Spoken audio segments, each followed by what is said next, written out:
You can make a model of a nuclear reactor using these materials which you have at home. Thorium is a radioactive element which is used in old gas lanterns to make them glow more brightly. To extract thorium for your own experiments, get as many lantern mantles as you can find.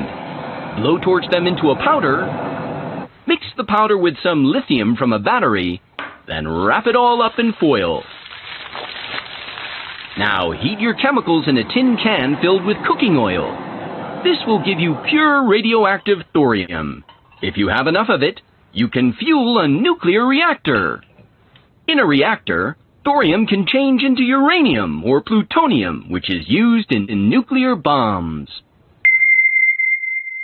A neutron gun makes elements radioactive, so you'll want to build your own. You will need a lead block, some aluminum foil, and the radioactive americium from hundreds of smoke detectors. The americium will give off a stream of radioactive alpha rays. When alpha rays hit the aluminum in the foil, they produce subatomic particles called neutrons. Neutrons react with other elements and turn them radioactive. Your neutron gun is neutron fun and an excellent source of radiation. To extract the radium from your glow-in-the-dark clock, you have to take the hands off, very carefully. Gently dip the hands in solvent to remove the paint. And there you have it, real glowing radioactive radium, an excellent high-grade source for your reactor.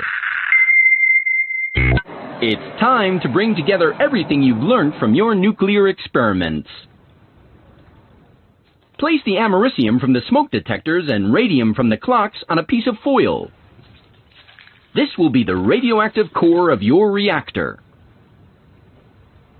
Make some cubes out of the thorium from the gas lanterns and ordinary charcoal and wrap them in foil too.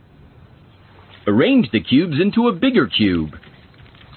Drop the americium and radium core into the center of the cube and bind it all together in duct tape. Cobalt drill bits will act as your control rods. This is now a makeshift reactor. If the reactor is working, you can now make plutonium.